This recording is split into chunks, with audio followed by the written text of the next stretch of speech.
filled with meaningful business talks, giving you useful advice on how to win at your career. I am Ileanne Manzano, and I am solo hosting this morning, and this is Daily Insight. Okay, we're gonna go straight to our interview. We're skipping our business news this morning. Our topic is digital transformation for business. Very timely siya, right, guys? Okay. And with that, we have a very special guest, Miss Ileanne Arango, COO and President of OPSolutions Philippines. Hi, Ileanne! Hello! Welcome to Daily Insight! Hi, Randy! Good morning! Very in sync kami sa color ng suot namin. Okay, Ileanne, you're very young, 26 years old, but running a very successful business in Singapore. Tell us about OPSolutions Philippines. Okay, so OPSolutions Philippines, we help businesses to do digital transformation. Okay. We actually guide them into building up their own businesses and setting up their processes and automate these operations and process. Oh, so you also help them build up their own business? Yeah. Hindi siya yung existing business and you transform lang?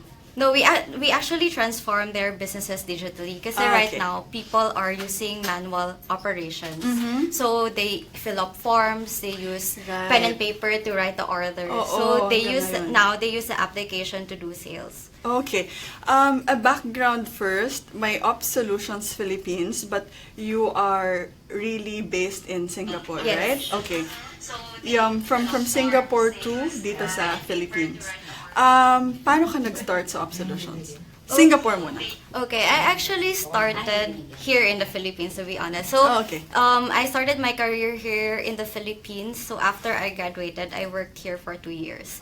So, I was then a programmer. I aspired to be a great software engineer. Okay, very technical tayo ngayon, guys. Yeah, I'm a very technical person way back. Yeah, but Ileanne will help us be layman para maintindihan natin. So, I was a programmer. I'm doing websites before. Web development. So, I create different websites for different clients. And then, I was working for SEOP Asia back then. So, we do a lot of search engine optimization. So, you look at the websites there. I mean, if you search from the Google about the company, yung ranking of the that's SEO, diba? Companies. Yan yung ngayon yan yung sobrang patok na business ngayon, right? Kasi everything is digital now. Yeah, businesses are paying for it. Perfect business. Okay, so from here in the Philippines, you had your experience here. When and why did you decide to go to Singapore? Okay, 2013, I decided to move to Singapore. Because I wanted to follow my dad's footsteps. Okay. Because my dad was based in Singapore for about 15 years. Is he also in the same industry? No, he's an engineer for Foxconn. So very technical din siya. Okay, that's where you But he's into hardware and then I'm into software. Yeah, so I aspired to be a software engineer. So I took the leap to go to Singapore.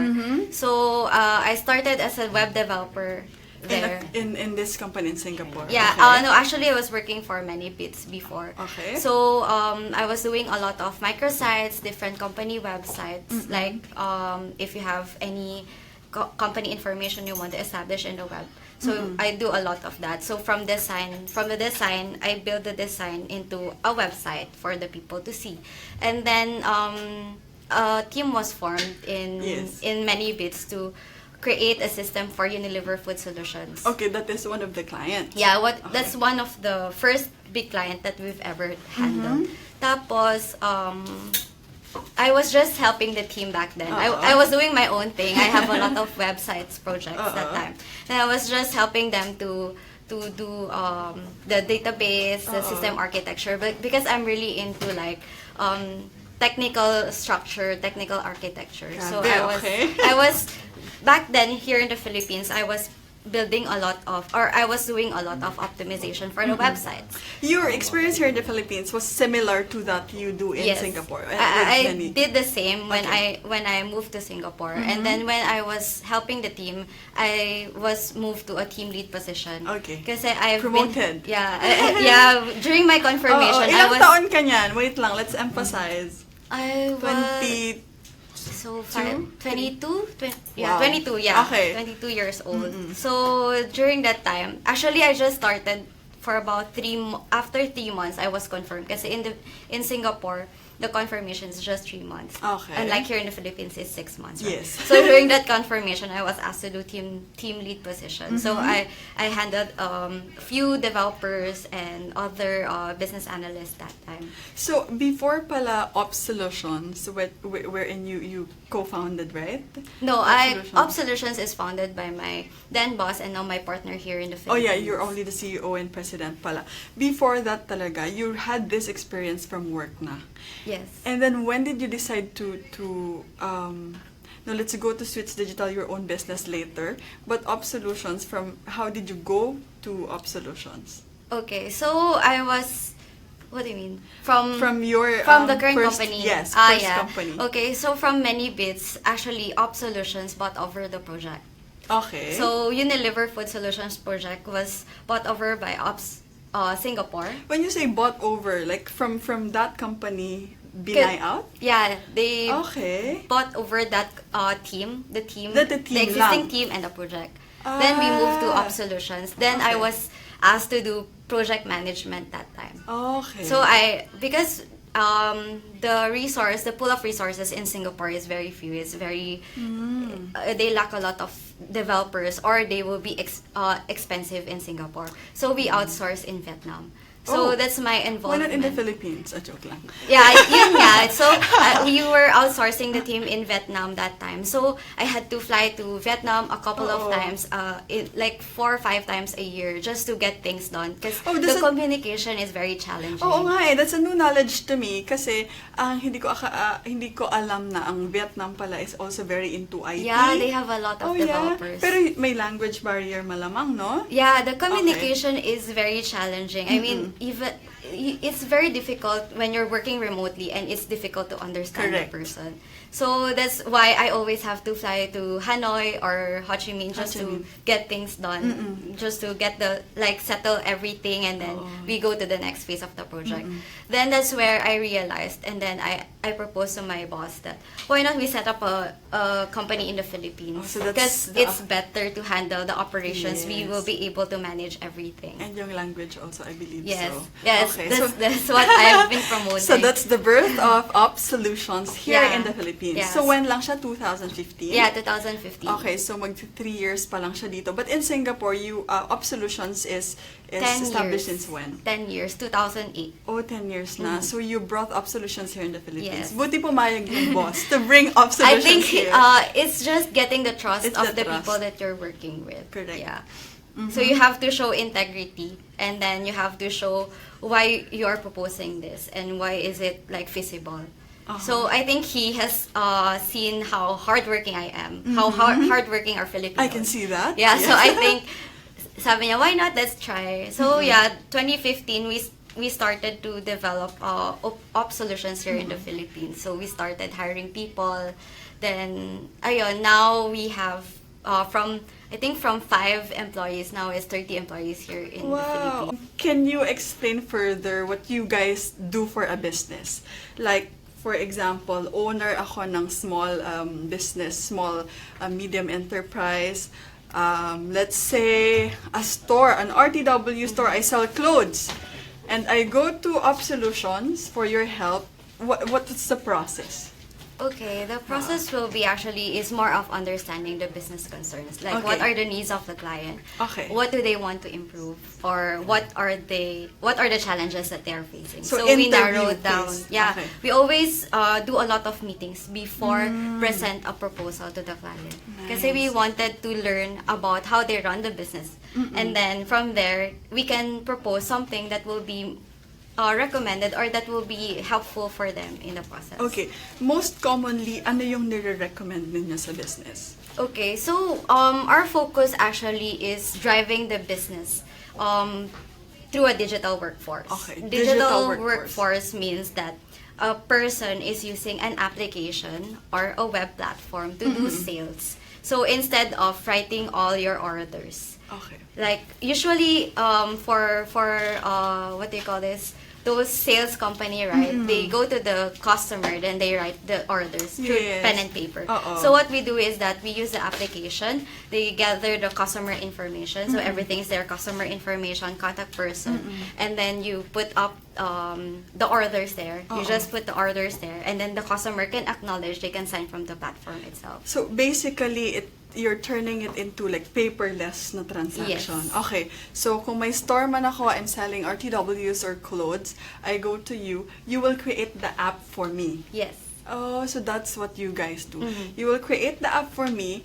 Do you also train our Yeah, we people do. to We use do. the app? Yeah. Okay. Actually, the process is identifying the business challenges and what is more appropriate, because Okay. sometimes for smaller business, it's not cost effective if they get an application. It's expensive for them to invest into an application. So we will suggest you can start with the website first. Okay, you do that also. Yeah, we do website. Nice. So aside from the application, the digital application for your sales process, you create website for them also. Yes. Okay. So it actually depends if you can start from the website or you can start from the application. But most of the time, the process will actually start from website, because you have to market your company, you have to market your Establish products. the brand Yes. muna. So you establish the brand from there, and then from time to time, you will add employees, you will get salespersons. So this sales team will be able to attend to the needs of the customers. So Okay.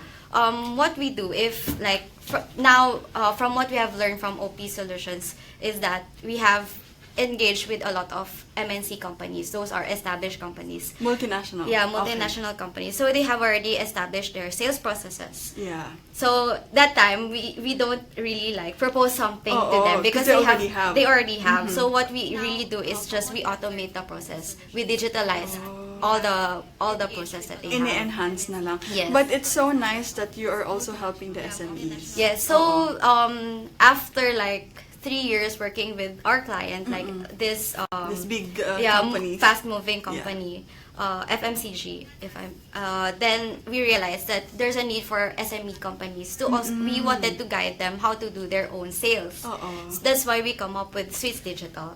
Oh, okay. Yeah. So that's your own company naman. Yes. Okay. Ileanne is the president CEO of OPSolutions Philippines, but she also has established her own business, which is called Sweets Digital. Yes. That's also doing almost the same thing. Yeah, actually, the difference between OPSolutions and Swiss Digital is that OPSolution is into software development. So we do a lot of customization with the client. We do a lot of infographic, big data, those kind of things, reports. very technical. Reports generation. Then for Swiss Digital is a software as a service. So these are already like off-the-shelf product that the company can buy. Because for bigger companies, right, they won't really use this off-the-shelf product, because Off-the-shelf product. off-the-shelf is like something that you buy physically, like this is already it. Like a makeup, it's a makeup, right? Oh, okay, so you have okay. a blush on, you have those kind of Yes. things. So for an application, like what we use, Facebook is like an off-the-shelf product, because you don't do a lot of customization. It's already presented that way. So I can buy that. Yeah, you can From buy you. you can buy the Swiss Digital basic application, then you can start using it without a lot of customization work. Okay. So madali lang siyang intindihin. For a business owner like me na hindi masyadong techie, it's easy to learn if I Yes. buy a product from Swiss Digital Yes. that I can apply to my yeah, business. so you can just upload the list of your customers there, then get to put the customer information. So you get the customer address, customer business name, the contact name, and then from there you can also set up the calendar. So from the calendar you can set the appointments with your clients, and then you have a gallery of products which you can demo. Before kasi cause this organizations will have to bring their sets of brochures Right, and meron samples. yung talagang magazines, Yeah, so yeah, hard yeah. copies lahat. So if you are like RTW, right, they will bring a lot of materials, Catalogs, catalog right. materials, Samples. samples.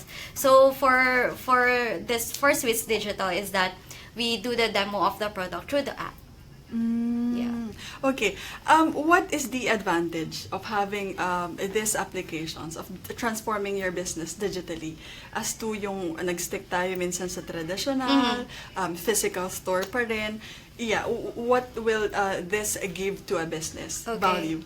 Nowadays, business are thriving because they have actually started their digital transformation.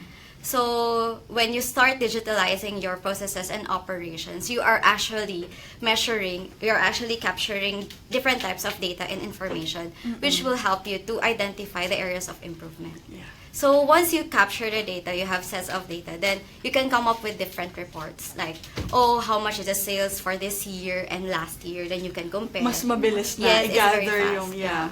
And also, I believe the demographics of your customers, do you also see that from Yes. your data? Yes. Grabe, Like oo. you can see what are the different types of customers and what different types of products they really use. Oo. So for this certain type or certain channel of customers, then this is the effective product. So you can recommend this product to the same type of customer. So that's, I think, how you digitalize your process. Oo. And of course, if you put your business, your brand out there, mas accessible siya, di ba? Yes. Hindi siya limited sa kung saan lang nakalocate yung store mo. Okay, your customers, they have existing business like physical and you transform them sa digital. Pero pwede rin ba na I don't have my physical store yet, I wanna go straight to digital business? Yeah. Oh, That's you a guys great do that move, also? actually. Oh, yeah. okay. Because if you're just starting your business, then it's really good to start digital. Digital muna, Yeah. parang online muna. Yes. Actually, that's very helpful. Okay, now we'll start with Switch Digital naman. That is your own business na. From having experiences with these companies, previous companies. How did you start? What motivated you to put up your own business? Actually, it was my boss from OPSolutions. Okay. He was very aggressive. I wasn't aggressive. I was very technical and I was very introvert. So he just asked me to like go to one event, one conference here in the Philippines that time. Okay. So I was in Singapore, then he asked me to go back here to attend this e-commerce event. Ah, talaga. So Okay. during that time, I think conference just like listening to talks. Oo. So I was just there listening. Then during lunchtime, like I was so surprised that I have to network with people. Because Yes. you won't be able to eat properly if you don't talk to people. Because it's a standing table, so I have to. Oh, okay. I have to do this. I have Correct. to approach anyone now. So that's where I started to do to meet with different people, talk to other people there.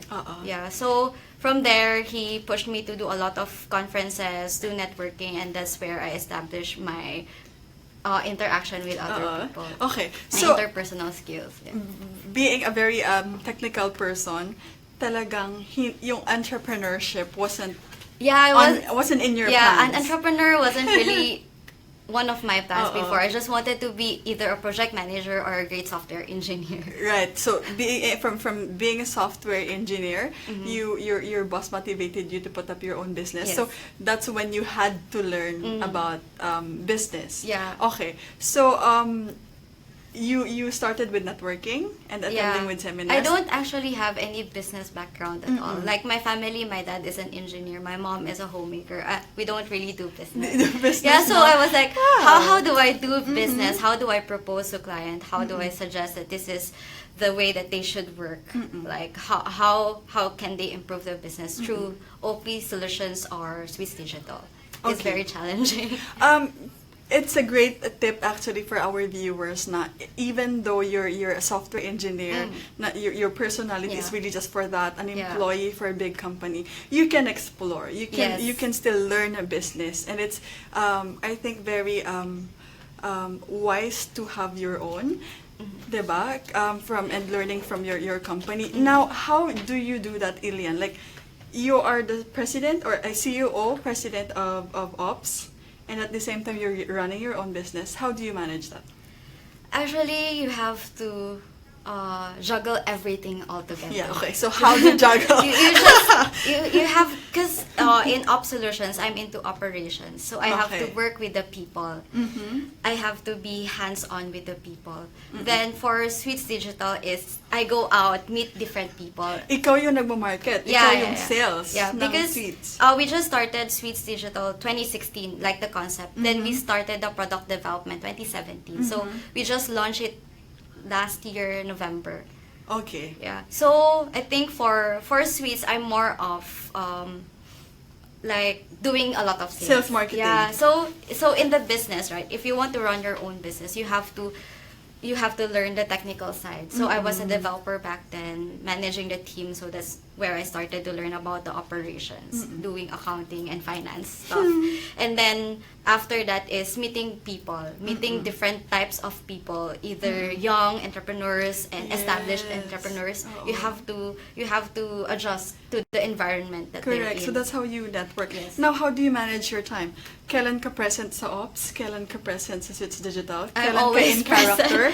Yeah, are you in character sa both? COO dito? Actually, President most of the time, I still want to be involved with OPSolutions because I'm into operations. The people needs to be guided. But what I'm doing right now, I'm trying to be a bit hands-off from the people. Oh, yeah, so okay. I'm training them to start on their own, to be Para stand-alone na independent. sila. Yeah, to be Okay. managed. Yeah, that's actually one of my goals. Maybe in the next few years is that OPSolutions to be an independent company here in the Philippines. So OPSolutions, the people now that we have, I'm training them to be one of the pioneers and one of the leaders that we are looking forward to in the future.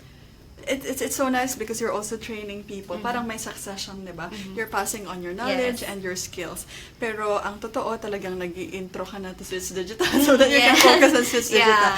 And it's also very interesting that you're doing the operations of Ops and you're the sales and marketing of Switch Digital. So you kind of do both. You have to Parang do both. best of both worlds. Because if you're really going to set up your own business, you don't have to just focus on doing sales. You have to learn about the operations. You have to learn how to work with the people because the people will work for you. So if you want to have a great teamwork, you have to go out there. You have to be with them as well as for the customers. You also have to go out and bond with the customers. Right. That's already the next question dapat na advice to aspiring entrepreneurs. You're very young. You're 26. You started Switch Digital at what, 25? 25. 24, 25. 24, Yeah. 25. Now, what can you advise to our aspiring entrepreneurs that's also in the same industry? Software engineers then, or even hindi mga software engineers, ibang industry? Okay. So I've actually shared with my colleagues in Singapore and the Philippines that they have to be very open. Have to be Very open-minded, open to constructive criticism, open to suggestions, and open to exploring a lot of things. They have to explore because actually when you're open and you do a lot of explorations, you're actually exposed to a lot of risks and failures. But actually that's the point. You have to experience taking risks, failing, because from failing you will learn a lot of things and become a better person, become a better businessman in the future. So you don't have to be like very scared of failing because that's the point of the business. Every business has to experience failures and then from there you will rise up. And that's where the confidence will kick in. Okay, take note, our dear viewers. Now, please plug your website, your Facebook page, how we can reach Switch Digital and also Ops Philippines. Okay. You can reach OPSolutions via the website, opsolutions.biz. And we also have our Facebook page here in Philippines, OPSolutions PH. Then we have, for Switch Digital, you can contact us through the website, switch.digital. Switch.digital. Okay, hope you guys got those information and hope you guys learned from this interview. Now let's thank our sponsors. We'd like to thank, of course, Philippine Arena Weekend Market, and also would like to promote the Garden and Animal Land if you guys can drop by and visit. And thank you, Ralph. Hello, and Mommy of Ileanne. Hello po. Thank you for being here. Thanks, Ralph, for introducing Ileanne to me. Yeah, thanks, Rafael, because he was the one who got us connected, and he actually helped me arrange my transportation all the way from the south. Grabe, ako And din. the rush Pinasundo niya limousine. kanina. Oo. And you guys met sa ASEAN Business ASEAN, Summit. yeah. Okay, so that's where you go if you want to network with people like them, guys. Okay, so this are mornings filled with meaningful business talks, giving you useful advice on how to win at your career. This has been Ileanne Manzano, and this is Daily Insight.